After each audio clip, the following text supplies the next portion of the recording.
Clip number 447۔ اس clip میں آپ سورہ توبہ کی آیت نمبر 64 سے 66 تک کی تلاوت، ترجمہ، تفسیر قرآن صراط الجنان سماعت فرمائیں گے۔ بسم اللہ الرحمن الرحیم۔ ترجمہ، اللہ کے نام سے شروع جو نہایت مہربان رحمت والا ہے۔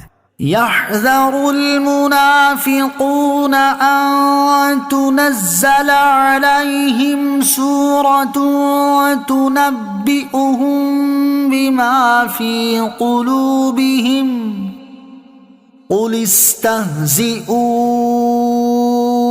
إن الله مخرج ما تحذرون۔ ترجمہ، منافقین اس بات سے ڈرتے ہیں کہ ان کے خلاف کوئی ایسی صورت نازل کر دی جائے جو ان کے دلوں کی چھپی باتیں بتا دے۔ تم فرماؤ مذاق اڑا لو، بے شک اللہ اس چیز کو ظاہر کرنے والا ہے جس سے تم ڈرتے ہو۔ تنبئهم بما فی قلوبهم، جو ان کے دلوں کی چھپی باتیں بتا دے۔ دلوں کی چھپی چیز ان کا نفاق ہے اور وہ بغض و عداوت جو وہ مسلمانوں کے ساتھ رکھتے تھے اور اس کو چھپایا کرتے تھے۔ سرور عالم علیہ الصلوۃ والسلام کے معجزات دیکھنے اور آپ کی غیبی خبریں سننے اور ان کو واقعے کے مطابق پانے کے بعد منافقوں کو اندیشہ ہو گیا کہ کہیں اللہ تعالیٰ کوئی ایسی صورت نازل نہ فرمائے جس سے ان کے اسرار ظاہر کر دیے جائیں اور ان کی رسوائی ہو۔ ان کی اس اندیشے کا ذکر کرنے کے بعد اللہ تعالیٰ ارشاد فرماتا ہے، اے پیارے حبیب صلی اللہ تعالیٰ علیہ وسلم، آپ ان منافقوں سے فرما دیں کہ تم نے جو مذاق اڑانا ہے وہ اڑا لو، بے شک اللہ تعالیٰ اس چیز کو ظاہر کرنے والا ہے جس کے ظاہر ہونے سے تم ڈرتے ہو۔ وَلَئِن سَأَلْتَهُمْ لَيَقُولُنَّ إِنَّمَا كُنَّا نَخُوضُ وَنَلْعَبُ قُلْ أَبِاللَّهِ وَآيَاتِهِ وَرَسُولِهِ كُنتُمْ تَسْتَهْزِئُونَ۔ ترجمہ، اور اے محبوب اگر آپ ان سے پوچھے تو کہیں گے کہ ہم تو صرف ہنسی کھیل کر رہے تھے۔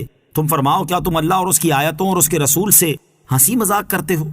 انما کننا نخوض ونلعب، ہم تو صرف ہنسی کھیل کر رہے تھے۔ اس آیت کا ایک شان نزول یہ ہے کہ غزوہ تبوک میں جاتے ہوئے منافقین کے 3 گروپوں میں سے 2 رسول کریم علیہ الصلوۃ والسلام کے بارے میں مذاق اڑاتے ہوئے کہتے تھے کہ ان کا خیال ہے کہ یہ روم پر غالب آ جائیں گے۔ کتنا بعید خیال ہے۔ اور ایک گروپ بولتا تو نہ تھا مگر ان باتوں کو سن کر ہنستا تھا۔ حضور پرنور علیہ الصلوۃ والسلام نے ان کو طلب فرما کر ارشاد فرمایا کہ تم ایسا کہہ رہے تھے؟ انہوں نے کہا ہم راستہ طے کرنے کے لیے ہنسی کھیل کے طور پر دل لگی کی باتیں کر رہے تھے۔ اس پر یہ آیت کریمہ نازل ہوئی۔ دوسرا شان نزول یہ ہے کہ کسی کی اونٹنی گم ہو گئی، اس کی تلاش تھی۔ رسول اللہ صلی اللہ تعالی علیہ وسلم نے فرمایا اونٹنی فلاں جنگل میں فلاں جگہ ہے۔ اس پر ایک منافق بولا محمد صلی اللہ تعالی علیہ وسلم بتاتے ہیں کہ اونٹنی فلاں جگہ ہے، محمد غیب کیا جانے؟ اس پر اللہ عز و جل نے یہ آیت کریمہ اتاری۔ آیت وَلَئِن سَأَلْتَهُمْ سے معلوم ہونے والے مسائل۔ اس آیت سے 3 مسئلے معلوم ہوئے۔ نمبر 1، حضور اقدس صلی اللہ تعالی علیہ وسلم کو اللہ تعالیٰ نے غیب کا علم دیا کہ جو تنہائی میں باتیں کی جائیں نبی کریم علیہ الصلوۃ والسلام کو ان کی خبر ہے۔ نمبر 2، کفر کی باتیں سن کر رضا کے طور پر خاموش رہنا یا ہنسنا بھی کفر ہے کیونکہ رضا بالکفر کفر ہے۔ نمبر 3، حضور پرنور علیہ الصلوۃ والسلام کی توہین اللہ تعالیٰ کی توہین ہے کیونکہ ان منافقوں نے حضور اکرم علیہ الصلوۃ والسلام کی توہین کی تھی مگر فرمایا اب اللہ و آیاتہ و رسولہ، یعنی حضور انور علیہ الصلوۃ والسلام کا مذاق اڑانا اللہ تعالیٰ اور اس کی تمام آیتوں کا مذاق اڑانا ہے۔ لہٰذا تاجدار رسالت صلی اللہ تعالی علیہ وسلم کی تعظیم اللہ تعالیٰ کی تعظیم ہے۔ لا تعتذروا قد كفرتم بعد ایمانکم ان نعف عن طائفة منكم نعذب طائفة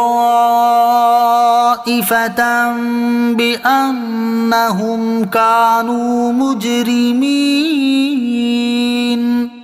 ترجمہ، بہانے نہ بناؤ، تم ایمان ظاہر کرنے کے بعد کافر ہو چکے۔ اگر ہم تم میں سے کسی کو معاف کر دیں تو دوسروں کو عذاب دیں گے کیونکہ وہ مجرم ہیں۔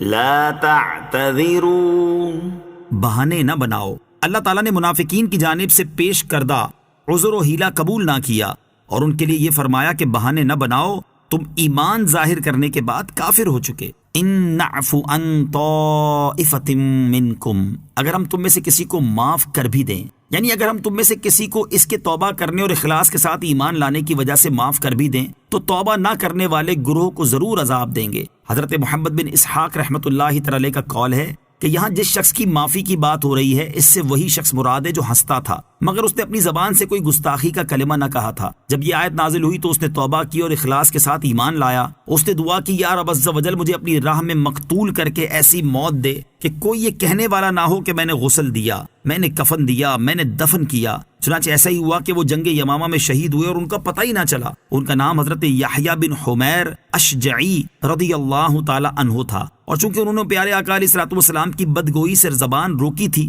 اس لیے انہیں توبہ و ایمان کی توفیق